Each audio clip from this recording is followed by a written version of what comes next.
ನಮಸ್ಕಾರ, welcome back to my channel. ನಾನು ಪೂಜಾ. ಇವತ್ತು ಗುರುವಾರ ಬೆಳಿಗ್ಗೆಯಿಂದನೇ ವ್ಲಾಗ್ನ ಸ್ಟಾರ್ಟ್ ಮಾಡ್ತಾ ಇದ್ದೀನಿ. ನನ್ನ ಮಾರ್ನಿಂಗ್ ರೊಟೀನ್ ಸಿಂಪಲಾಗಿ ಹೇಗಿರುತ್ತೆ ಅಂತ ತೋರಿಸ್ತಾ ಇದ್ದೀನಿ. ಇನ್ನು ಬೆಳಗಿನ ತಿಂಡಿಗೋಸ್ಕರ ಅಂತ ಪೂರಿ ಮತ್ತು ಬಾಂಬೆ ಸಾಗುನ ಮಾಡಿದೆ. ಬಾಂಬೆ ಸಾಗು ರೆಸಿಪಿ ಸಹ ಶೇರ್ ಮಾಡ್ತಾ ಇದ್ದೀನಿ. ವಿಡಿಯೋನ ಎಲ್ಲೂ ಕೂಡ ಸ್ಕಿಪ್ ಮಾಡಿದೆ ನೋಡಿ. ಇನ್ ಕೇಸ್ ಈ ವಿಡಿಯೋ ಏನಾದರೂ ಇಷ್ಟ ಆದರೆ ಪ್ಲೀಸ್ ಒಂದು ಲೈಕ್ ಮಾಡಿ, ಹಾಗೆ ನಿಮ್ಮ ಫ್ರೆಂಡ್ಸ್ ಆ್ಯಂಡ್ ಫ್ಯಾಮಿಲಿಗೆಲ್ಲ ಈ ವಿಡಿಯೋನ ಶೇರ್ ಮಾಡಿ. ಮೊದಲಿಗೆ ಹಾಲಿನ ಕಾಯಲಿಕ್ಕೆ ಇಟ್ಬಿಡ್ತೀನಿ. ಕೆಲವೊಂದು ಸರಿ ಯಾರಿಗಾದರೂ ಕಾಫಿ ಬೇಕಿದ್ರೆ ಮಾಡ್ಕೊಡೋದಕ್ಕೆ ಈಸಿ ಆಗುತ್ತೆ ಅಂತ ಹಾಲು ಕಾಯ್ದಿದ್ರೆ ಈಸಿಯಾಗಿ ಮಾಡ್ಕೊಡ್ಬೋದು. ಇಲ್ಲಾಂದರೆ ಸ್ವಲ್ಪ ಹಸಿ ವಾಸನೆ ಇರುತ್ತೆ, ಅವಾಗಲೇ ಕಾಫಿ ಮಾಡ್ಕೊಳ್ಳೋದಕ್ಕಿಂತ ಚೆನ್ನಾಗಿ ಹಾಲನ್ನು ಕಾಯಿಸಿದ್ರೆ ಚೆನ್ನಾಗಿರುತ್ತೆ ಅಲ್ವಾ. ಹಾಗಾಗಿ ಈ ಥರ ರೆಡಿ ಮಾಡ್ಕೋತೀನಿ. ಇನ್ನು ಇದು ಕಾಯೋ ಅಷ್ಟರಲ್ಲಿ ಅಂದರೆ ಸಿಮ್ನಲ್ಲಿ ಇಟ್ಕೊಂಡು ಕಾಯಲಿಕ್ಕೆ ಇಟ್ಟಿರ್ತೀನಿ.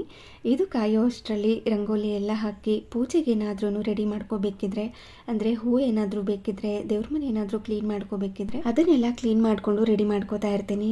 ಇವಾಗ ಸಿಮ್ನಲ್ಲಿ ಹಾಲನ್ನು ಕಾಯಲಿಕ್ಕೆ ಇಟ್ಕೊಂಡಿರ್ತೀನಲ್ವ, ಹುಕ್ ಬರ್ದೇನು ಸುಡ್ತು ಹೋಗೋದಿಲ್ಲ, ಅಲ್ಲೇ ಇರುತ್ತೆ. ಅವಾಗವಾಗ ನೋಡ್ಕೋತಾ ಇದ್ರೆ ಸಾಕಾಗುತ್ತೆ ಅಂತ.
ರಂಗೋಲಿ ಎಲ್ಲ ಹಾಕಿ ತುಂಬ ಸಿಂಪಲಾಗಿ ಪೂಜೆ ಎಲ್ಲ ಮುಗಿಸ್ಕೊಂಡಿದ್ದಾಯಿತು. ನಿತ್ಯ ಪೂಜೆ ಅಲ್ವಾ, ಜಾಸ್ತಿ ಟೈಮ್ ಕೂಡ ತೊಗೊಳ್ಳೋದಿಲ್ಲ. ಇವಾಗ ಇನ್ಸ್ಟೆಂಟಾಗಿ ಕಾಫಿನ ಮಾಡ್ಕೋತಾ ಇದ್ದೀನಿ. ಸ್ವಲ್ಪ ಇನ್ಸ್ಟೆಂಟ್ ಪೌಡರ್ನ ಹಾಕಿ ಸ್ವಲ್ಪ ಸಕ್ಕರೆನ ಹಾಕಿ ಮಾಡ್ಕೊಳ್ಳೋದು. ಏನಾದ್ರೂ ಬೇಗ ಎದ್ದಿತ್ತು ಅಂದರೆ, ಏನಾದ್ರೂ ಜಾಸ್ತಿ ಥಿಂಕ್ ಮಾಡಿಬಿಟ್ಟಿದ್ವಿ ಅಂತಂದರೆ ಜಾಸ್ತಿ ತಲೆನೋವು ಸ್ಟಾರ್ಟ್ ಆಗಿರುತ್ತೆ. ಹಾಗಾಗಿ ಕಾಫಿನ ಮಾಡ್ಕೊಂಡು ಕುಡಿತಾ ಇದ್ದೀನಿ. ಈ ನಡುವೆ ಕಾಫಿನೂ ಕೂಡ ಬಿಟ್ಬಿಟ್ಟಿದ್ದೀನಿ, ಅಪರೂಪಕ್ಕೆ ಮಾಡ್ಕೊಂಡು ಕುಡಿತಾ ಇದ್ದೀನಿ. ಮೊದಲೆಲ್ಲ ಅಭ್ಯಾಸ ಆಗಿಬಿಟ್ಟಿತ್ತು, ತುಂಬ ಡೈಲಿ ಕುಡಿಲೇಬೇಕಾಗಿತ್ತು. ಆ ಥರ ನಮ್ಮ ಮೈಂಡ್ನ ಸ್ಟ್ರಾಂಗಾಗಿ ಇಟ್ಕೊಂಡು ಕಾಫಿನ ಬಿಡಬೇಕು ಅಂತ ಅಂದ್ಕೊಂಡ್ರೆ ಡೆಫಿನೆಟ್ಲಿ ಬಿಡ್ಬೋದು.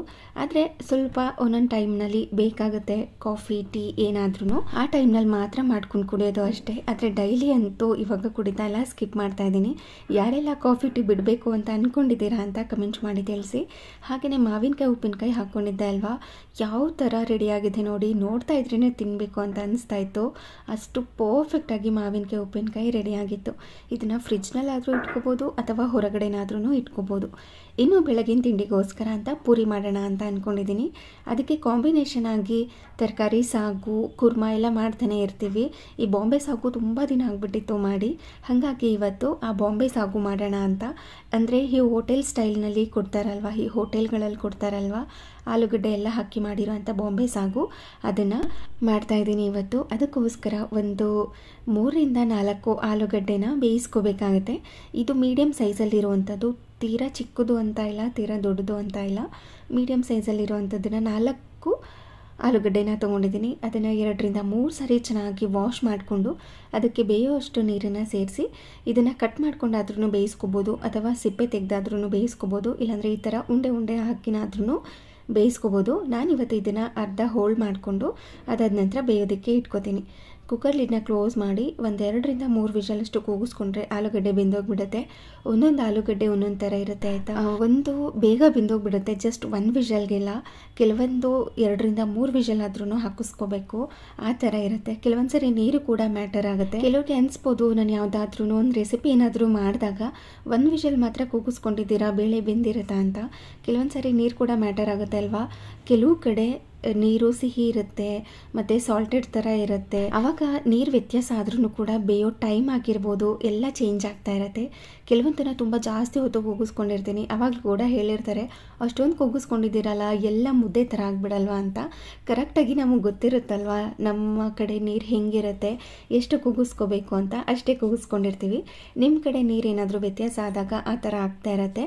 ಒಂದೊಂದು ನೀರು ಒಂದೊಂದು ಥರ ಇರುತ್ತಲ್ವ, ಹಾಗೆ ಬೇಯಿಸೋ ಟೈಮ್ ಕೂಡ ಚೇಂಜ್ ಆಗ್ತಾ ಇರುತ್ತೆ. ಹಾಗೆ ಇಲ್ಲಿ ತರಕಾರಿ ಎಲ್ಲ ಎತ್ತಿಟ್ಕೊಂಡಿದ್ದೀನಿ. ತುಂಬ ಸಿಂಪಲಾಗಿ ಮಾಡ್ಕೊಳ್ಳುವಂಥ ರೆಸಿಪಿ ಇದು. ಪೂರಿಗಂತೂ ತುಂಬ ಅಂದರೆ ತುಂಬ ಚೆನ್ನಾಗಿರುತ್ತೆ. ಪರ್ಫೆಕ್ಟ್ ಕಾಂಬಿನೇಷನ್ ಅಂತ ಹೇಳ್ಬೋದು. ತರಕಾರಿ ಸಾಗು ಮತ್ತು ಈ ಕುರ್ಮಾಗಳಿಗಿಂತ ಈ ಬಾಂಬೆ ಸಾಗು ಪರ್ಫೆಕ್ಟಾಗಿರುತ್ತೆ. ಹಾಗೆಯೇ ಇಲ್ಲಿ ಏನೇನು ತರಕಾರಿ ಹಾಕ್ಕೊಂಡಿದ್ದೀನಿ ಅಂದರೆ ಒಗ್ಗರಣೆಗೆ ಬೇಕಾಗಿರೋಂಥ ಹಸಿಮೆಣಸಿನ್ಕಾಯಿ, ಕರಿಬೇವಿನ ಸೊಪ್ಪು, ಸ್ವಲ್ಪ ಕೊತ್ತಂಬರಿ ಸೊಪ್ಪು, ಹಾಗೆ ಒಂದು 4-5 ಬೀನ್ಸ್ ಹಾಕ್ಕೊಂಡಿದ್ದೀನಿ. ಹಾಗೆ ಅರ್ಧದಷ್ಟು ಕ್ಯಾರೆಟ್ನ ತೊಗೊಂಡಿದ್ದೀನಿ. ಇದನ್ನು 1-2-3 ಸರಿ ವಾಶ್ ಮಾಡಿಕೊಂಡು ಸ್ವಲ್ಪ ಉಪ್ಪನ್ನು ಹಾಕಿ ತರಕಾರಿನೆಲ್ಲ ನೆನೆಸಿಟ್ಕೊಂಡಿದ್ದೀನಿ. ಒಂದು 10 ನಿಮಿಷ ಆದಮೇಲೆ ಕಟ್ ಮಾಡ್ಕೊಳ್ಳೋದಕ್ಕೆ ಸ್ಟಾರ್ಟ್ ಮಾಡ್ಕೊತೀನಿ. ಅಷ್ಟರಲ್ಲಿ ಈ ಆಲೂಗಡ್ಡೆ ಏನು ಬೇಯೋದಕ್ಕೆ ಇಟ್ಕೊಂಡಿದ್ದೆ ಅಲ್ವಾ, ಅದು ಕೂಡ ಕೂಗಿರುತ್ತೆ. ಇನ್ನು ಕುಕ್ಕರ್ ಕೂಲ್ ಆಗೋ ಅಷ್ಟರಲ್ಲಿ ನಾವು ವೆಯ್ಟ್ ಮಾಡಲೇಬೇಕು. ಆ ಟೈಮ್ನಲ್ಲಿ ಈ ತರಕಾರಿನೆಲ್ಲ ಕಟ್ ಮಾಡ್ಕೊಳ್ಳೋದು. ಹಾಗೆ ಇದಕ್ಕೆ ಈರುಳ್ಳಿ ಜಾಸ್ತಿ ಬೇಕಾಗುತ್ತೆ. ಅಂದರೆ ತುಂಬ ಜಾಸ್ತಿ ಅಂತಲ್ಲ, ಸ್ವಲ್ಪ ಜಾಸ್ತಿ ಈರುಳ್ಳಿ ಇರಬೇಕು ಅಷ್ಟೇ. ಬಾಯಿಗೆ ಒಂದೊಂದು ತುತ್ತಿಗೂ ಸಿಗ್ತಾ ಇರಬೇಕು, ಅಷ್ಟು ಈರುಳ್ಳಿನ ಕಟ್ ಮಾಡ್ಕೋಬೇಕು. ಆದಷ್ಟು ಈ ಥರ ಬಾಂಬೆ ಸಾಗು ಎಲ್ಲ ಮಾಡ್ಕೊಂಡಾಗ ಸಣ್ಣದಾಗಿ ಕಟ್ ಮಾಡ್ಕೊಳ್ಳೋದಕ್ಕಿಂತ ಸಣ್ಣದಾಗಿ ಉದ್ದುದಾಗಿ ಈ ಥರ ಈರುಳ್ಳಿನ ಕಟ್ ಮಾಡಿಕೊಂಡ್ರೆ ಬಹಳ ರುಚಿಯಾಗಿರುತ್ತೆ. ಅದಕ್ಕೋಸ್ಕರ 2 ಮೀಡಿಯಮ್ ಸೈಜ್ ಈರುಳ್ಳಿನ ಈ ಥರ ಸಣ್ಣದಾಗಿ ಉದ್ದುದಾಗಿ ಕಟ್ ಮಾಡಿಕೊಂಡು ಸೇರಿಸ್ಕೊಳ್ತಾ ಇದ್ದೀನಿ. 2 ಆದ್ರೂ ಹಾಕ್ಕೋಬೋದು ಅಥವಾ 3 ಆದ್ರೂ ಹಾಕ್ಕೋಬೋದು. ನಿಮಗೆ ಎಷ್ಟು ಬೇಕು ನಿಮ್ಮ ರುಚಿಗೆ ತಕ್ಕಂತೆ ನೀವು ಹೆಚ್ಚು ಕಡಿಮೆ ಮಾಡ್ಕೋಬೋದು. ಇವಾಗ ಅದನ್ನು ಕಟ್ ಮಾಡಿಕೊಂಡು ಒಂದು ಪ್ಲೇಟ್ಗೆ ಎತ್ತಿಟ್ಕೊಂಡಿದ್ದೀನಿ. ಹಾಗೆ ಇನ್ನೊಂದು ಸೈಡಲ್ಲಿ ತರಕಾರಿನೆಲ್ಲ ವಾಶ್ ಮಾಡೋದಕ್ಕೆ ಇಟ್ಕೊಂಡಿದ್ದೆ ಅಲ್ವಾ, ಅದನ್ನು ಕೂಡ ಇನ್ನೊಂದು ಸಾರಿ ವಾಶ್ ಮಾಡಿಕೊಂಡು ಇಲ್ಲಿ ನೋಡ್ತಿರ್ಬೋದು ನೀವು 1-2-3 ಬೀನ್ಸ್ ಆದ್ರೂ ಕೂಡ ಸಾಕಾಗುತ್ತೆ. ಇದಕ್ಕೆ ಮೇನ್ ಇಂಗ್ರೀಡಿಯೆಂಟ್ ಬಂದು ಆಲೂಗಡ್ಡೆ, ಅದಂತೂ ಮುಖ್ಯ. ಹಾಗೆ ಕಡಲೆ ಹಿಟ್ಟು ಬೇಕಾಗುತ್ತೆ. ಇವಾಗ ಸಣ್ಣದಾಗಿ ಕಟ್ ಮಾಡ್ಕೋಬೇಕು. ಇದಕ್ಕೆ ಈ ತರಕಾರಿ ಏನಿದೆ ಕ್ಯಾರೆಟ್, ಬೀನ್ಸ್, ಇದು ಕಂಪ್ಲೀಟ್ಲಿ ಆಪ್ಷನಲ್. ಬೇಕಿದ್ದರೆ ಹಾಕ್ಕೋಬೋದು, ಇಲ್ಲಾಂದರೆ ಸ್ಕಿಪ್ ಮಾಡ್ಕೋಬೋದು. ಹಾಕೊಂಡ್ರೆ ಬಹಳ ರುಚಿಯಾಗಿ ಬರುತ್ತೆ ಅಂತ ಸೇರಿಸ್ಕೊತಾ ಇದ್ದೀನಿ. ಇನ್ನು ಕ್ಯಾರೆಟ್ನು ಕೂಡ ತೀರಾ ಸಣ್ಣದಾಗೇ ಕಟ್ ಮಾಡ್ಕೋತಾ ಇದ್ದೀನಿ. ಈ ತರಕಾರಿನ ಜಾಸ್ತಿ ಹಾಕೊಳ್ಳೋದಕ್ಕೆ ಹೋಗ್ಬೇಡಿ, ಸ್ವಲ್ಪ ಹಾಕೊಂಡ್ರೆ ಸಾಕಾಗುತ್ತೆ. ನಂತರ ಇಲ್ಲಿ ಹಸಿಮೆಣಸಿನ್ಕಾಯಿನ ಈ ಥರ ಸ್ಲಿಟ್ ಮಾಡಿಕೊಂಡು ಕಟ್ ಮಾಡಿಕೊಂಡು ಸೇರಿಸ್ಕೋತೀನಿ. ಇದೇ ಖಾರ ಸಾಕಾಗುತ್ತೆ. ಇನ್ನು ಎಕ್ಸ್ಟ್ರಾ ಇದಕ್ಕೆ ಅಚ್ಕಾರದ ಪುಡಿ, ಇನ್ನೇನು ಮಸಾಲೆ ರುಬ್ಬಿ ಸೇರಿಸ್ಕೊಳ್ಳೋದು ಆ ಥರ ಏನಿರೋದಿಲ್ಲ. ಒಗ್ಗರಣೆಗೆ ಏನು ಹಾಕ್ಕೋತೀವಲ್ವ ಹಸಿಮೆಣಸಿನ್ಕಾಯಿ ಅದೇ ಸಾಕು. ಹಾಗಾಗಿ ಸ್ವಲ್ಪ ಜಾಸ್ತಿನೇ ಸೇರಿಸ್ಕೊಳ್ತೀನಿ. ಈ ಥರ ಸಣ್ಣದಾಗಿ ಉದ್ದುದ್ದಾಗಾದ್ರೂ ಕಟ್ ಮಾಡ್ಕೋಬೋದು, ಇಲ್ಲ ಬೀನ್ಸ್ನ ಕಟ್ ಮಾಡಿ ಇಟ್ಕೊಂಡಿದ್ದೀವಲ್ವ ಸಣ್ಣದಾಗಿ, ಆ ಥರ ಸಹ ಮಾಡ್ಕೋಬೋದು. ಬೀನ್ಸ್ನ ಹಾಕ್ಕೊಂಡಿರ್ತೀವಿ ಸಣ್ಣದಾಗಿ ಕಟ್ ಮಾಡಿ. ಈ ಹಸಿಮೆಣಸಿನ್ಕಾಯಿನೂ ಕೂಡ ಅದೇ ಥರ ಕಟ್ ಮಾಡಿ ಸೇರಿಸ್ಕೊಂಡ್ರೆ ಗೊತ್ತೇ ಆಗೋದಿಲ್ಲ, ಸೈಡಲ್ಲಿ ಎತ್ತಿಡೋದಕ್ಕೂ ಆಗೋದಿಲ್ಲ. ಮಕ್ಕಳೇನಾದರೂ ಇದ್ದರೆ ತಿನ್ಬಿಟ್ಟು ಖಾರ ಅಂತಾರೆ. ಅದಕ್ಕೋಸ್ಕರ ಈ ಥರ ಕಟ್ ಮಾಡಿ ಸೇರಿಸ್ಕೊಂಡಿದ್ದೀನಿ. ನಂತರ ಇದಕ್ಕೆ ಸ್ವಲ್ಪ ಗೋಡಂಬಿ ಸಹ ಬೇಕಾಗುತ್ತೆ, ಅದನ್ನು ಕೂಡ ಸಣ್ಣದಾಗಿ ಕಟ್ ಮಾಡ್ಕೊಂಡಿದ್ದೀನಿ. ಇನ್ನು ಕೊತ್ತಂಬರಿ ಸೊಪ್ಪು, ಕರಿಬೇವಿನ ಸೊಪ್ಪು, ಬೇಕು ಅಂದರೆ ಟೊಮ್ಯಾಟೋನ ಹಾಕ್ಕೋಬೋದು, ಇಲ್ಲಾಂದರೆ ಸ್ಕಿಪ್ ಮಾಡ್ಕೋಬೋದು. ಹುಳಿಗೋಸ್ಕರ ನಿಂಬೆಹಣ್ಣಿನ ರಸನ ಸೇರಿಸ್ಕೊಳ್ಳೋದ್ರಿಂದ ಟೊಮ್ಯಾಟೋನ ಹಾಕ್ಕೊಳ್ತಾ ಇಲ್ಲ. ಯೂಶಲಿ ಇದಕ್ಕೆ ಹಾಕ್ಕೊಳ್ಳೋದಿಲ್ಲ, ಕೆಲವ್ರು ಹಾಕ್ಕೋತಾರೆ, ನೀವು ಬೇಕು ಅಂದರೆ ಹಾಕ್ಕೋಬೋದು. ಇವಾಗ ಒಗ್ಗರಣೆಗೆಲ್ಲ ರೆಡಿ ಮಾಡ್ಕೊಂಡಿದ್ದಾಯಿತು. ಅಷ್ಟರಲ್ಲಿ ಕುಕ್ಕರ್ ಕೂಡ ಕೂಗಿತ್ತಲ್ವ, ಈ ವಿಷಲೆಲ್ಲ ಹೋಗೋಷ್ಟರಲ್ಲಿ ವೆಯ್ಟ್ ಮಾಡ್ತಾ ಇದ್ದೆ, ಅಂದರೆ ಪ್ರೆಷರ್ ಹೋಗೋಷ್ಟರಲ್ಲಿ ಅದು ಸಹ ಹೋಗಿತ್ತು. ಇವಾಗ ನೀರನ್ನು ಚೆಲ್ಲಿ ಇನ್ನೊಂದು ಸ್ವಲ್ಪ ತಣ್ಣೀರನ್ನ ಹಾಕಿ ಈ ಥರ ಸಿಪ್ಪೆನೆಲ್ಲ ತೆಗೆದು ರೆಡಿ ಮಾಡ್ಕೋಬೇಕು. ನಾವು ಮೊದಲೇ ಸಿಪ್ಪೆ ತೆಗೆದಿಟ್ಕೊಂಡಿದ್ರೆ ಕೆಲವೊಂದು ಸಾರಿ ನೀರಿನಲ್ಲಿ ಬೆಂದಿರುತ್ತೆ ಅಲ್ವಾ ಆಲೂಗಡ್ಡೆ, ಕಪ್ಪಗಾಗೋ ಚಾನ್ಸಸ್ ಇರುತ್ತೆ. ಅದಕ್ಕೋಸ್ಕರ ಸಿಪ್ಪೆ ಸಮೇತನೇ ಬೇಯಿಸ್ಕೊಂಡು ಬೇಕು ಅಂದರೆ ಈ ಥರ ಸಿಪ್ಪೆನ ತೆಗಿಬೋದು. ಬೇಕು ಅಂದರೆ ಅಂತಲ್ಲ, ಸಿಪ್ಪೆ ತೆಗೆದೇ ಸೇರಿಸ್ಕೋಬೇಕು. ಇಲ್ಲ ಅಂತಂದರೆ ಇನ್ನು ಸ್ವಲ್ಪ ಸಣ್ಣದಾಗಿ ಕಟ್ ಮಾಡಿಕೊಂಡು ಸಹ ಹಾಕ್ಕೋಬೋದು, ಇಲ್ಲ ಸಿಪ್ಪೆ ತೆಗೆದು ಸಣ್ಣದಾಗಿ ಕಟ್ ಮಾಡಿಕೊಂಡು ಸಹ ಹಾಕ್ಕೋಬೋದು. ಅಂದರೆ ಇದನ್ನು ಮ್ಯಾಶ್ ಮಾಡ್ಕೊಳ್ಳೋದ್ರಿಂದ ಕಟ್ ಮಾಡ್ಕೊಳ್ಳೋ ಅಗತ್ಯ ಇರೋದೇ ಇಲ್ಲ. ಒಂದು ಮಧ್ಯಕ್ಕೆ ಒಂದು ಕಟ್ ಮಾಡಿಕೊಂಡು ಬೇಯಿಸ್ಕೊಂಡ್ರೆ ಸಾಕಾಗುತ್ತೆ. ಇವಾಗ ಆಲೂಗಡ್ಡೆನೆಲ್ಲ ಸಿಪ್ಪೆ ತೆಗೆದು ಎತ್ತಿಟ್ಕೊಂಡಿದ ನಂತರ ಇದನ್ನು ಲೈಟಾಗಿ ಮ್ಯಾಶ್ ಮಾಡ್ಕೋಬೇಕು. ತೀರಾ ಪೇಸ್ಟ್ ಥರ ಮಾಡ್ಕೋತೀವಲ್ವ ಆ ಥರ ಎಲ್ಲ ಬೇಡ. ಜಸ್ಟ್ ಲೈಟಾಗಿ ಮ್ಯಾಶ್ ಮಾಡಿಕೊಂಡ್ರೆ ಸಾಕಾಗುತ್ತೆ. ಸ್ವಲ್ಪ ಗಂಟು ಥರ ಇರಬೇಕು ಆಲೂಗಡ್ಡೆ. ಫುಲ್ಲು ಸ್ಮೂತಾಗಿ ಮ್ಯಾಶ್ ಆದರೆ ಟೇಸ್ಟ್ ಅಷ್ಟೊಂದು ಚೆನ್ನಾಗಿರೋದಿಲ್ಲ, ಹಾಗೆಯೇ ಗಟ್ಟಿ ಕೂಡ ಆಗಿಬಿಡುತ್ತೆ. ಅದಕ್ಕೋಸ್ಕರ ಲೈಟಾಗಿ ಮ್ಯಾಶ್ ಮಾಡ್ಕೊಳ್ಳೋದು, ಅಂದರೆ ರಫ್ ಆಗಿ ಮ್ಯಾಶ್ ಮಾಡ್ಕೊಳ್ಳೋದು ಅಷ್ಟೇ. ನಂತರ ಇನ್ನೊಂದು ಮಿಕ್ಸಿಂಗ್ ಬೌಲ್ಗೆ 1 ಸ್ಪೂನಷ್ಟು ಅಥವಾ 2 ಸ್ಪೂನಷ್ಟು ಕಡಲೆ ಹಿಟ್ಟನ್ನು ಹಾಕಿ ಅದಕ್ಕೆ ಸ್ವಲ್ಪ ನೀರನ್ನು ಸೇರಿಸ್ಕೊಂಡು ಚೆನ್ನಾಗಿ ಇದನ್ನು ಮಿಕ್ಸ್ ಮಾಡ್ಕೋಬೇಕು 1 ಗಂಟೆ ಇಲ್ದಂಗೆ. ನಂತರ ಇವಾಗ ಒಂದು ಪ್ಯಾನ್ನ ಬಿಸಿ ಮಾಡಲಿಕ್ಕೆ ಇಟ್ಕೊಂಡಿದ್ದೀನಿ. ಅದಕ್ಕೆ ಎಣ್ಣೆನ ಹಾಕಿ ಅದು ಕಾದಾದ ನಂತರ ಸಾಸಿವೆ, ಜೀರಿಗೆ ಹಾಗೆ ಕಡಲೆಬೇಳೆ, ಉದ್ದಿನಬೇಳೆನೆಲ್ಲ ಹಾಕಿ ಸಿಡಿಸ್ಕೋಬೇಕಾಗತ್ತೆ. ಕಡಲೆಬೇಳೆ, ಉದ್ದಿನಬೇಳೆ ನಿಮಗೆ ಎಷ್ಟು ಬೇಕು ಅಷ್ಟಕ್ಕೆ ಹಾಕ್ಕೋಬೋದು. ಈ ಕಡಲೆಬೇಳೆ ಜಾಸ್ತಿ ಹಾಕ್ಕೊಂಡ್ರೂ ಕೂಡ ರುಚಿಯಾಗೇ ಬರುತ್ತೆ. ಮಧ್ಯದಲ್ಲಿ ಒಂದೊಂದು ಕ್ರಿಸ್ಪಿಯಾಗಿ ಸಿಗ್ತಾ ಇರುತ್ತೆ, ಚೆನ್ನಾಗಿರುತ್ತೆ. ನಂತರ ಕಟ್ ಮಾಡಿ ಇಟ್ಕೊಂಡಿರುವಂಥ ಗೋಡಂಬಿ, ಸಣ್ಣದಾಗಿ ಕಟ್ ಮಾಡಿ ಇಟ್ಕೊಂಡಿರುವಂಥ ಶುಂಠಿನ ಹಾಕಿ ಮತ್ತೆ ಇದನ್ನು ಚೆನ್ನಾಗಿ ಮಿಕ್ಸ್ ಮಾಡಿಕೊಂಡು ಫ್ರೈ ಮಾಡ್ಕೋಬೇಕು. ಈ ಕಡಲೆಬೇಳೆ, ಗೋಡಂಬಿನೆಲ್ಲ ಹಾಕ್ಕೊಂಡಿರ್ತೀವಲ್ವ, ಮಧ್ಯದಲ್ಲಿ ಒಂದೊಂದು ಕ್ರಿಸ್ಪಿಯಾಗಿ ಸಿಗ್ತಾ ಇರುತ್ತೆ. ಟೇಸ್ಟ್ ಮಾತ್ರ ಸಖತ್ತಾಗಿರುತ್ತೆ. ನಂತರ ಹಸಿಮೆಣಸಿನಕಾಯಿ, ಕರಿಬೇವಿನ ಸೊಪ್ಪನ್ನು ಹಾಕಿ ಫ್ರೈ ಮಾಡಿಕೊಂಡು ಸಣ್ಣದಾಗಿ ಉದ್ದುದಾಗಿ ಕಟ್ ಮಾಡಿ ಇಟ್ಕೊಂಡಿರುವಂಥ ಈರುಳ್ಳಿನ ಸೇರಿಸ್ಕೊಂಡು ಮತ್ತು ಇದನ್ನು ಚೆನ್ನಾಗಿ ಮಿಕ್ಸ್ ಮಾಡಿಕೊಂಡು ಫ್ರೈ ಮಾಡ್ಕೊತಾ ಇದ್ದೀನಿ. ಈರುಳ್ಳಿ ಎಲ್ಲ ಬಿಡಿ ಬಿಡಿಯಾಗಿ ಆಗಿರುತ್ತೆ, ಹಾಗೆ ಲೈಟಾಗಿ ಕಲರ್ ಚೇಂಜ್ ಆಗಿರುತ್ತೆ ನೋಡಿ ಈ ಥರ. ಈ ಹಂತದಲ್ಲಿ ಚಿಟಿಕೆಯಷ್ಟು ಹಿಂಗು, ಸಣ್ಣದಾಗಿ ಕಟ್ ಮಾಡಿ ಇಟ್ಕೊಂಡಿರುವಂಥ ಕ್ಯಾರೆಟ್ ಮತ್ತು ಬೀನ್ಸ್ನ ಸೇರಿಸ್ಕೊಂಡು ಮತ್ತು ಇದನ್ನು ಚೆನ್ನಾಗಿ ಮಿಕ್ಸ್ ಮಾಡಿಕೊಂಡು ಫ್ರೈ ಮಾಡ್ಕೋಬೇಕು. ಈ ಥರ ಫ್ರೈ ಮಾಡ್ಕೊಂಡಿದ ನಂತರ ಚಿಟಿಕೆಯಷ್ಟು ಅರಿಶಿನ ಪುಡಿನ ಹಾಕ್ಕೊಳ್ತಾ ಇದ್ದೀನಿ. ಹಾಕಿದ ನಂತರ ಮತ್ತೆ ಇದನ್ನು ಮಿಕ್ಸ್ ಮಾಡಿಕೊಂಡು ಫ್ರೈ ಮಾಡ್ಕೊಳ್ಳೋದು. ಮಧ್ಯದಲ್ಲಿ ಸ್ವಲ್ಪ ಉಪ್ಪನ್ನು ಸೇರಿಸಿ ಫ್ರೈ ಮಾಡ್ಕೋತೀನಿ. ಆವಾಗ ತರಕಾರಿಗೆ ಹಾಗೆ ಈರುಳ್ಳಿಗೆಲ್ಲ ಉಪ್ಪು ಚೆನ್ನಾಗಿ ಹಿಡ್ದಿರುತ್ತೆ. ಉಪ್ಪನ್ನು ಹಾಕಿದ ನಂತರ ಇನ್ನೊಮ್ಮೆ ಮಿಕ್ಸ್ ಮಾಡಿಕೊಂಡು ಫ್ರೈ ಮಾಡ್ಕೊಂಡ್ಮೇಲೆ ಕಡಲೆ ಹಿಟ್ಟಿಗೆ ನೀರನ್ನು ಹಾಕಿ ಮಿಕ್ಸ್ ಮಾಡಿ ಇಟ್ಕೊಂಡಿದ್ವಿ ಅಲ್ವಾ, ಅದನ್ನು ಇದರೊಳಗಡೆ ಸೇರಿಸ್ಕೋಬೇಕು. ಇದನ್ನು ಹಾಕ್ಕೊಳ್ಳೋದ್ರಿಂದ ಈ ಕರಿ ಅಥವಾ ಗ್ರೇವಿ ಏನಾದರೂ ಅನ್ಕೋಬೋದು, ಈ ಮಸಾಲ ಏನಿರುತ್ತಲ್ವ ಅದು ಗಟ್ಟಿಯಾಗಿ ಬರೋದಕ್ಕೆ ಹೆಲ್ಪ್ ಮಾಡುತ್ತೆ. ಕಡಲೆ ಹಿಟ್ಟಿನ ಮಿಕ್ಸ್ಚರ್ನ ಹಾಕಿದ ಮೇಲೆ ಹಸಿ ವಾಸನೆ ಹೋಗೋ ತನಕ ಅದನ್ನು ಚೆನ್ನಾಗಿ ಫ್ರೈ ಮಾಡ್ಕೋಬೇಕು. ನಂತರ ನೀರನ್ನು ಹಾಕಿ ಇದನ್ನು ಒಂದು ಲಿಡ್ಡನ್ನು ಕ್ಲೋಸ್ ಮಾಡಿ ಕುದಿಲಿಕ್ಕೆ ಬಿಡಬೇಕು. ಈ ಥರ ಇನ್ನೇನು ಕುದಿಲಿಕ್ಕೆ ಸ್ಟಾರ್ಟ್ ಆಗ್ತಾ ಇದೆ ಅನ್ನೋವಾಗ ನಾವು ಆಲೂಗಡ್ಡೆನ ಮ್ಯಾಶ್ ಮಾಡಿ ಇಟ್ಕೊಂಡಿದ್ವಿ ಅಲ್ವಾ ರಫ್ ಆಗಿ, ಅದನ್ನು ಇದರೊಳಗಡೆ ಸೇರಿಸಿ ಚೆನ್ನಾಗಿ ಮಿಕ್ಸ್ ಮಾಡಿಕೊಂಡು ಕೊನೆಯಲ್ಲಿ ಸಣ್ಣದಾಗಿ ಕಟ್ ಮಾಡಿ ಇಟ್ಕೊಂಡಿರುವಂಥ ಕೊತ್ತಂಬರಿ ಸೊಪ್ಪು ಹಾಗೆ ಸ್ವಲ್ಪ ಗರಂ ಮಸಾಲ ಹಾಗೆ ಸ್ವಲ್ಪ ಕಸೂರಿ ಮೇಥಿನ ಹಾಕಿ ಚೆನ್ನಾಗಿ ಮಿಕ್ಸ್ ಮಾಡ್ಕೊಂತು ಅಂತಂದರೆ ಟೇಸ್ಟಿ ಆಗಿರೋವಂಥ ತುಂಬ ಸಿಂಪಲಾಗಿ ಮಾಡ್ಕೊಳ್ಳುವಂಥ ಬಾಂಬೆ ಸಾಗು ರೆಡಿಯಾಗಿರುತ್ತೆ. ನೋಡ್ತಿರ್ಬೋದು ಕನ್ಸಿಸ್ಟೆನ್ಸಿ. ನಿಮಗೆ ಗಟ್ಟಿಯಾಗಬೇಕು ಅಂದರೆ ಗಟ್ಟಿಯಾಗಿ, ಇನ್ನೂ ತೆಳುವಾಗಬೇಕು ಅಂದರೆ ಇನ್ನೂ ತೆಳುವಾಗಿ ಸಹ ಮಾಡ್ಕೋಬೋದು. ಟೇಸ್ಟ್ ಮಾತ್ರ ಸಖತ್ತಾಗಿರುತ್ತೆ. ಪೂರಿಗಂತೂ ಪರ್ಫೆಕ್ಟ್ ಕಾಂಬಿನೇಷನ್. ಒಮ್ಮೆ ನೀವು ಕೂಡ ಟ್ರೈ ಮಾಡಿ ನೋಡಿ. ಹಾಗೆ ಇವಾಗ ಇನ್ನೊಂದು ಸೈಡಲ್ಲಿ ಏನೇನೆಲ್ಲ ಎತ್ತಿಟ್ಕೊಂಡಿದ್ದೆ ಅಲ್ವಾ, ಈ ಉಪ್ಪಿನ ಜಾಡಿ ಆಗಿರ್ಬೋದು, ಕಸೂರಿ ಮೇಥಿ ಬಾಕ್ಸ್ ಆಗಿರ್ಬೋದು, ಹಾಗೆಯೇ ಒಗ್ಗರಣೆ ಡಬ್ಬ ಆಗಿರ್ಬೋದು, ಎಲ್ಲನೂ ಕೂಡ ಎತ್ತಿಟ್ಕೋತಾ ಇದ್ದೀನಿ. ನಮ್ಮದು ಪುಟ್ಟ ಅಡುಗೆ ಮನೆ ಆಗಿರೋದ್ರಿಂದ ಒಂದೊಂದು ರೆಸಿಪಿಗಳನ್ನೂ ಮಾಡಿಕೊಂಡು ಶೂಟ್ ಮಾಡ್ಕೊಂಡಿದ್ದ ನಂತರ ನೀಟಾಗಿ ಕ್ಲೀನ್ ಮಾಡ್ಕೊಂಡ್ಬಿಡ್ತೀನಿ. ಇಲ್ಲಾಂದರೆ ಎಲ್ಲನೂ ಕೂಡ ಒಂದೇ ಸಾರಿ ಡಂಪ್ ಮಾಡಿ ಇಟ್ಕೊಳ್ಳೋದಕ್ಕಾಗೋದಿಲ್ಲ. ಹಾಗಾಗಿ ಅವಾಗಿಂದವಾಗಲೇ ಕ್ಲೀನ್ ಮಾಡ್ಕೊಳ್ಳೋದು. ಇನ್ ಕೇಸ್ ಏನಾದರೂ ದೊಡ್ಡ ಅಡುಗೆ ಮನೆ ಇತ್ತು ಅಂದರೆ ಒಂದೇ ಸಾರಿ ಎಲ್ಲ ಪ್ರಿಪೇರ್ ಮಾಡಿಕೊಂಡು ಒಂದೇ ಸಾರಿ ನೀಟಾಗಿ ಅಡುಗೆ ಮಾಡ್ಕೊಂಡ್ಬಿಡ್ತಿದ್ನೇನೋ. ನೀವು ಕೂಡ ಅದೇ ಥರ ಮಾಡ್ತೀರಾ ಅಂತ ಅಂದ್ಕೊಂಡಿದ್ದೀನಿ. ಸ್ವಲ್ಪ ಕೌಂಟರ್ ಟಾಪ್ ಚಿಕ್ಕದಿದ್ರೂ ಕೂಡ ಸ್ವಲ್ಪ ಕಷ್ಟ ಆಗ್ತಾ ಇರುತ್ತೆ. ನೀಟಾಗಿ ಎಲ್ಲ ಪ್ರಿಪೇರ್ ಮಾಡಿಕೊಂಡು ಏನೇನಿತ್ತು ಅದನ್ನೆಲ್ಲ ನೀಟಾಗಿ ಅವಾಗಲೇ ಆ ಜಾಗಗಳಿಗೆಲ್ಲ ಸೇರಿಸ್ಬಿಡ್ಬೇಕು. ಇಲ್ಲ ಅಂತಂದರೆ ಅಡುಗೆ ಮನೆ ಸ್ವಲ್ಪ ಮೆಸ್ಸಿಯಾಗಿ ಕಾಣಿಸ್ತಾ ಇರುತ್ತೆ, ಹಾಗೆ ಅಡುಗೆ ಮನೆ ತುಂಬದಂಗೂ ಕೂಡ ಕಾಣಿಸ್ತಾ ಇರುತ್ತೆ. ಹಾಗಾಗಿ ಅವಾಗಲೇ ಕ್ಲೀನ್ ಮಾಡ್ಕೊಳ್ಳೋದು. ಇವಾಗ ಈ ಬಾಂಬೆ ಸಾಗು ಏನಿತ್ತು ಅದು ರೆಡಿಯಾಗಿತ್ತು. ಇನ್ನೊಂದು ಸೈಡಲ್ಲಿ ಅಯನ್ ಕಡಾಯಿನ ಬಿಸಿ ಮಾಡಲಿಕ್ಕೆ ಇಟ್ಕೊಂಡು ಸ್ವಲ್ಪ ಎಣ್ಣೆನ ಹಾಕಿ ಕಾಯಿಸ್ಕೊಳ್ತಾ ಇದ್ದೀನಿ. ಈ ಎಣ್ಣೆನ ತರಿಸ್ಕೊಂಡಿದ್ದೆ ಇನ್ಸ್ಟೆಂಟಾಗಿ. ಅದ್ರ ಜೊತೆ ಈ ಬಾಸ್ಮತಿ ಅಕ್ಕಿನ ಫ್ರೀಯಾಗಿ ಕೊಟ್ಟಿದ್ದರು. ಕ್ಯೂಟಾಗಿ ಪ್ಯಾಕ್ ಮಾಡಿ ಕಳಿಸಿದ್ರು. ಎಷ್ಟು ಚಿಕ್ಕದಾಗಿ ಪ್ಯಾಕ್ ಮಾಡಿದರು ಅಂದರೆ ಅರ್ಧ kg ಅಕ್ಕಿ ಅದು. ಆ ಥರ ಕಾಣಿಸ್ತಾನೆ ಇರಲಿಲ್ಲ. ನನಗೆ ಈ ಥರ ಏನಾದರೂ ಎಕ್ಸ್ಟ್ರಾ ಬಂದಾಗ ಸಖತ್ ಖುಷಿ ಆಗುತ್ತೆ. ಅಂದರೆ ಏನಾದ್ರೂ ಪ್ರಾಡಕ್ಟ್ ತೊಗೊಂಡಿರ್ತೀವಿ, ಅದ್ರ ಜೊತೆ ಯಾವುದಾದ್ರೂ ಇನ್ನೊಂದು ಪ್ರಾಡಕ್ಟ್ ಫ್ರೀಯಾಗಿ ಬಂದಾಗ ಜಾಸ್ತಿ ಖುಷಿ ಆಗುತ್ತೆ. ಹಾಗೆಯೇ ಪೂರಿ ಹಿಟ್ಟನ್ನು ಕೂಡ ಕಲಸಿ ಇಟ್ಟಿದ್ದೆ. ಅಂದರೆ ಏನು ಜಾಸ್ತಿ ಇಲ್ಲ, ನಾರ್ಮಲಾಗಿ ಚಪಾತಿ ಹಿಟ್ಟನ್ನು ಕಲಿಸ್ಕೊತೀನಲ್ವ ಅದೇ ಥರ ಕಲಸಿಟ್ಟಿದ್ದೆ ಅಷ್ಟೇ. ಇದಕ್ಕೆ ಇವತ್ತು ರವೆ ಕೂಡ ಹಾಕ್ಕೊಂಡಿಲ್ಲ, ಏನೂ ಹಾಕ್ಕೊಂಡಿಲ್ಲ. ನಾರ್ಮಲ್ ಚಪಾತಿ ಹಿಟ್ಟನ್ನೇ ಕಲಸಿಟ್ಕೊಂಡಿರೋದಷ್ಟೇ. ಅದನ್ನು ಹಿಟ್ಟನ್ನು ಚೆನ್ನಾಗಿ ನಾದ್ಕೊಂಡು ಎತ್ತಿಟ್ಕೊಂಡಿದ್ದೀನಿ. ಅಂದರೆ ಪೂರಿ ಹಿಟ್ಟು ಸ್ವಲ್ಪ ಚಪಾತಿಗಿಂತ ಸಾಫ್ಟಾಗಿಯೇ ಇರಬೇಕು. ಏನೇ ಹೇಳಿ ಮೈದಾ ಹಿಟ್ಟಿಂದ ಮಾಡಿರುವಂಥ ಪೂರಿನೇ ಚೆಂದ ಅಂತ ಅನಿಸುತ್ತೆ. ಇವಾಗ ಹೆಲ್ತ್ ಕಾನ್ಷಿಯಸ್ ಅದು ಇದು ಅಂತ ಅಂದ್ಕೊಂಡು ಗೋಧಿ ಹಿಟ್ಟಿಂದನೇ ಮಾಡ್ಕೊಳ್ಳೋದು. ಪೂರಿ ಅಂದರೆ ನನಗೆ ಯಾವಾಗಲೂ ಅನಿಸೋದು ಮೈದಾ ಹಿಟ್ಟಿಂದ ಮಾಡುವಂಥ ಪೂರಿನೇ, ಅದೇ ರುಚಿ ಕೊಡೋದು. ಇವಾಗ ಪೂರಿನಾಗಿರ್ಬೋದು, ಚಪಾತಿ, ಅಕ್ಕಿ ರೊಟ್ಟಿ ಏನೇ ಮಾಡಿದ್ರೂ ಕೂಡ ತಟ್ಟೋದಾಗಿರ್ಬೋದು, ಲಟ್ಸೋದಾಗಿರ್ಬೋದು ಕೆಲಸ ಇಲ್ಲವೇ ಇಲ್ಲ.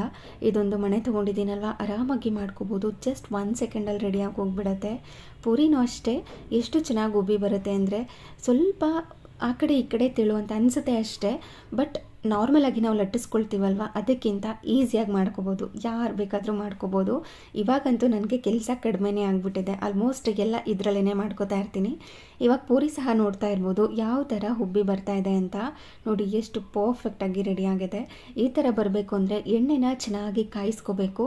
ನೀವೇನಾದ್ರೂ ಎಣ್ಣೆ ಕಾಯಿಸ್ತೇನೆ ಸ್ವಲ್ಪ ಬಿಸಿ ಇರುವಾಗಲೇ ಪೂರಿನ ಹಾಕಿದ್ರೆ ಅದು ಕ್ರಿಸ್ಪಿಯಾಗಿ ಆಗಿಬಿಡುತ್ತೆ, ಒಳ್ಳೆ ಹಪ್ಪಳ ಥರ ಆಗಿಬಿಡುತ್ತೆ, ಟೇಸ್ಟ್ ಬರೋದಿಲ್ಲ, ಹಾಗೆ ಪೂರಿ ಉಬ್ಬಿ ಸಹ ಬರೋದಿಲ್ಲ.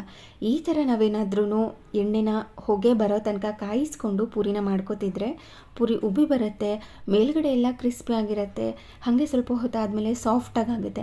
ಇನ್ ಕೇಸ್ ನಿಮಗೇನಾದ್ರೂ ಸ್ವಲ್ಪ ಹೊತ್ತು ಇಟ್ಟರೂ ಕೂಡ ಪೂರಿ ಉಬ್ಬೆ ಇರಬೇಕು, ಕ್ರಿಸ್ಪಿಯಾಗಿರಬೇಕು ಅಂದರೆ ಸ್ವಲ್ಪ ರವೆನ ಹಾಕಿ ನೀವು ಕಲಿಸ್ಕೊಂತು ಅಂತಂದರೆ ಸ್ವಲ್ಪ ಹೊತ್ತು ಆದಮೇಲೂ ಕೂಡ ಪೂರಿ ಇದೇ ಥರ ಉಬ್ಬಿ ಇರುತ್ತೆ. ಬೇಕಿದ್ದರೆ ಟ್ರೈ ಮಾಡಿ ನೋಡಿ. ಇವಾಗ ಆಲ್ಮೋಸ್ಟ್ ಎಲ್ಲ ಪೂರಿಗಳನ್ನೂ ಕೂಡ ಜಸ್ಟ್ 1 ಸೆಕೆಂಡಲ್ಲಿ ಮಾಡಿ ಹಾಕಿದ್ದಾಯಿತು. ಒಂದು 10 ನಿಮಿಷದಲ್ಲೆಲ್ಲ ಪೂರಿನ ಲಟ್ಟಿಸಿ ಬೇಯಿಸಿ ಸಹ ಮುಗ್ದೋಗ್ಬಿಡುತ್ತೆ. ನೀವು ಅನ್ಕೋಬೋದು ಒಂದು 10 ನಿಮಿಷದಲ್ಲಿ ಆಗುತ್ತಾ ಅಂತ. ಡೆಫಿನೆಟ್ಲಿ 10 ನಿಮಿಷದಲ್ಲಿ ಮಾಡಿ ಮುಗ್ದೋಗ್ಬಿಡುತ್ತೆ. ಏನಾದ್ರೂ ಪೂರಿ ಸಾಗು ಮಾಡಿದಾಗ ಇಲ್ಲ ಅಥವಾ ಚಪಾತಿ ಏನಾದರೂ ಮಾಡಿದಾಗ ಗ್ರೇವಿನೇ ಈಸಿ ಅನಿಸುತ್ತೆ, ಚಪಾತಿ ಲಟ್ಟಿಸಿ ಬೇಯಿಸೋದಕ್ಕೆ ಕಷ್ಟ ಅನಿಸ್ತಿರುತ್ತೆ. ಆದರೆ ಈ ಥರ ಮಣೆ ಇದ್ದರೆ ಆರಾಮಾಗಿ ಮಾಡ್ಕೋಬೋದು. ಇವಾಗ ನೋಡ್ತಿದ್ದೀರಲ್ವಾ ಪೂರಿ ಎಷ್ಟು ಚೆನ್ನಾಗಾಗಿದೆ ಅಂತ. ಎಷ್ಟೊತ್ತಾಗಿದೆ ಅಲ್ವಾ ಈಗ ಪೂರಿನ ಲಟ್ಟಿಸಿ ಬೇಯಿಸಿ ಎಲ್ಲ, ಆದ್ರೂ ಕೂಡ ಅದೇ ಥರ ಇರುತ್ತೆ. ಒಂದ್ರ ಮೇಲೆ ಒಂದು ಇಟ್ಟರೂ ಕೂಡ ಅದೇ ಥರ ಇರುತ್ತೆ.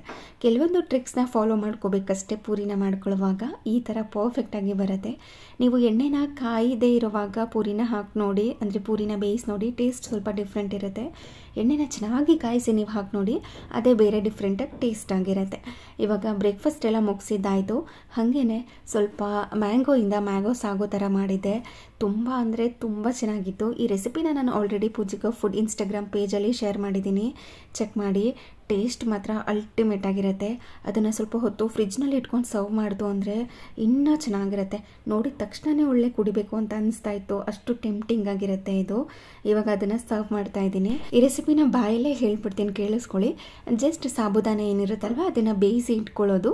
ನಾನಿಲ್ಲಿ ಮ್ಯಾಂಗೋ ಜೆಲ್ಲಿನ ಮಾಡಿ ಇಟ್ಕೊಂಡಿದ್ದೆ. ನೀವು ಬೇಕು ಅಂದರೆ ಮಾವಿನ ಹಣ್ಣನ್ನು ಕಟ್ ಮಾಡಿ ಕ್ಯೂಬ್ಸ್ಗಳ ಥರ ಕೂಡ ಸೇರಿಸ್ಕೋಬೋದು. ಹಾಗೆಯೇ ಇದಕ್ಕೆ ಮ್ಯಾಂಗೋ ಪ್ಯೂರಿ ಬೇಕಾಗುತ್ತೆ. ಅಂದರೆ ಮ್ಯಾಂಗೋ ಹಣ್ಣು ಏನಿತ್ತಲ್ವ ಒಳಗಡೆ ಪಲ್ಪ್ ಇರುತ್ತಲ್ವ ಅದನ್ನು ಮಿಕ್ಸಿ ಜಾರ್ಗೆ ಹಾಕಿ ಅದನ್ನು ಪೇಸ್ಟ್ ಮಾಡಿಕೊಂಡು ಸೇರಿಸ್ಕೋಬೇಕು ಒಂದು ಮಿಕ್ಸಿಂಗ್ ಬೌಲ್ಗೆ. ಬೇಯಿಸಿಟ್ಕೊಂಡಿರುವಂಥ ಸಾಬುದಾನ ಹಾಗೆಯೇ ಈ ಮ್ಯಾಂಗೋ ಪ್ಯೂರಿನ ಹಾಕಿ ಕಾಯಿಸಿ ಆರಿಸಿರುವಂಥ ಹಾಲು, ಇಲ್ಲಾಂದರೆ ಸಕ್ಕರೆನಾದರೂ ಹಾಕ್ಕೋಬೋದು, ಇಲ್ಲಾಂದರೆ ಕಂಡೆನ್ಸ್ ಮಿಲ್ಕ್ ಆದ್ರೂ ಹಾಕ್ಕೋಬೋದು. ಅದನ್ನೆಲ್ಲ ಹಾಕಿ ಮಿಕ್ಸ್ ಮಾಡಿಕೊಂಡ್ರೆ ಟೇಸ್ಟಿ ಆಗಿರುವಂಥ ಮ್ಯಾಂಗೋ ಸಾಗೋ ರೆಡಿ ಆಗಿರುತ್ತೆ. ಒಮ್ಮೆ ನನ್ನ ಪೂಜಿಕಾ ಫುಡ್ ಇನ್ಸ್ಟಾಗ್ರಾಮ್ ಪೇಜ್ನ ಚೆಕ್ ಮಾಡಿ, ಕಂಪ್ಲೀಟ್ ಡೀಟೇಲ್ ರೆಸಿಪಿ ಅದರಲ್ಲಿ ಶೇರ್ ಮಾಡಿದ್ದೀನಿ. ಹಾಗೆ ಇದಾಗಿತ್ತು ಇವತ್ತಿನ ವಿಡಿಯೋ. ಈ ವಿಡಿಯೋ ನಿಮಗೆ ಸ್ವಲ್ಪನಾದ್ರೂ ಇಷ್ಟ ಆಗಿದ್ದರೆ, ಯೂಸ್ಫುಲ್ ಅನಿಸಿದ್ರೆ ಪ್ಲೀಸ್ ಒಂದು ಲೈಕ್ ಮಾಡಿ. ಹಾಗೆ ನಿಮ್ಮ ಫ್ರೆಂಡ್ಸ್ ಆ್ಯಂಡ್ ಫ್ಯಾಮಿಲಿಗೆಲ್ಲ ಈ ವಿಡಿಯೋನ ಶೇರ್ ಮಾಡಿ. Thank you.